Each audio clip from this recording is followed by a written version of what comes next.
On va commencer les exercices donc, avec un Fuhrmann.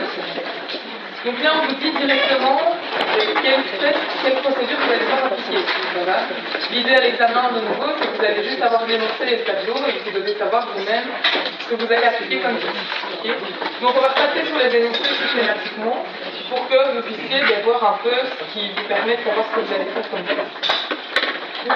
Donc ici, on a une faculté dans laquelle on demande, on se demande en fait si les étudiants obtiennent des notes semblables dans chacun de leurs cours.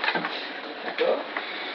Alors, on relève leurs notes, jamais sur 100, en philo, en maths et en bio, et en fait on prend les résultats de 8 étudiants. D'accord. Quand vous voyez ça, on se demande si les étudiants obtiennent des notes voisines, ça veut dire qu'on se demande si les résultats sont semblables. Autrement dit, si les groupes sont différents. Okay. Autrement dit, si on a un effet global de la matière dans laquelle on interroge l'étudiant. Ça va? C'est ça l'idée du test. Alors, le premier truc à faire, c'est vous demander devant quel type de données vous êtes. Et toujours vous demander si vous êtes devant des notes à parier ou si vous êtes devant des échantillons indépendants. Ça va? Qu'est-ce qu'on a ici sous les yeux? Oui, à parier, pourquoi? Oui, parce que c'est dans le même sujet, on a 30 minutes. Ça va? Je vais répéter des trucs qu'on a fait hier, ok, mais pour être sûr que ça soit bien apprenti. Donc, effectivement, ici, on a des groupes de données qui sont à parier. Pour un sujet, j'ai une note dans chaque branche. Voilà. Et ma question, c'est est-ce qu'il y a un effet global, justement, de la matière qui va me permettre de dire si les étudiants ont le même type de notes dans chacune des branches. Okay. Donc pour faire ça, le test tout indiqué, c'est un Fuhrmann, okay. C'est celui qui fonctionne dans le ici.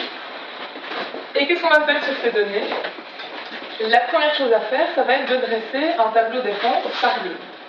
D'accord? Donc, dresser le tableau des rangs par ligne, ça veut dire que, par exemple, pour mon sujet 1, je vais d'abord chercher sa note la plus basse, je vais lui attribuer le rang 1, sa deuxième note, je lui attribue le rang 2, et sa note la plus élevée, je lui attribue le rang 3. Ça va? Donc, je vais procéder comme ça pour chacune des lignes de mon tableau séparément. D'accord? Oui. Et si on fait dans l'autre sens, le premier qui a plus de points? Ici, ça ne change pas grand-chose, mais pour être régulier et fonctionner correctement, il vaut mieux que tu te dises chaque fois que tu fais en ordre croissant. Donc, ça, c'est la première étape. Une fois que vous avez fait ça, vous allez avoir des rangs de 1 à 3 dans chacune des lignes. Vous allez sommer tous les rangs qui se trouvent à l'intérieur d'une colonne. Une fois que vous avez la somme, vous la mettez au carré. Une fois que vous avez toutes les sommes de rangs au carré, vous les sommez, ça va, et vous obtenez la note H. Okay. Et on verra ensuite ce qu'on fait avec. Donc c'est parti, je vous en prie. On est là si vous avez des questions, si vous ne savez pas comment faire. Mais le principe, c'est d'abord de conserver le tableau pour avoir des rangs, et puis des sommes. Voir, vérifier la justificativité de la modèle, ça va, l'intérêt. Pour faire ça, soit vous consultez la table des H quand vous êtes dans les conditions, d'accord, pour le faire, soit vous faites un clic carré. Ici, vous voyez qu'on est dans les bonnes conditions pour consulter la table des H, puisqu'on a un K, c'est-à-dire un nombre de colonnes qui est de 3, et un N qui est de 8, donc inférieur à 10. C'est ce qui nous intéresse. Donc N, c'est le nombre de sujets statistiques. Donc on consulte la table des H. Je ne sais pas si on a beaucoup d'entre vous qui l'avaient sous les yeux, mais ça se présente un peu dans ce genre-là. Ça va. Et donc l'idée c'est qu'en fait, vous cherchez d'abord le taux de significativité qui vous intéresse. Nous c'est point de constant. D'accord. Et en dessous, vous avez directement le H de la table. Ça va? Donc si on est à 0.05, on voit que le H de la table est à 830. Ça va? Alors que le H que nous on avait calculé, c'est de 783.5. C'est bien parti. Ça va? Qu'est-ce qu'on conclut du coup?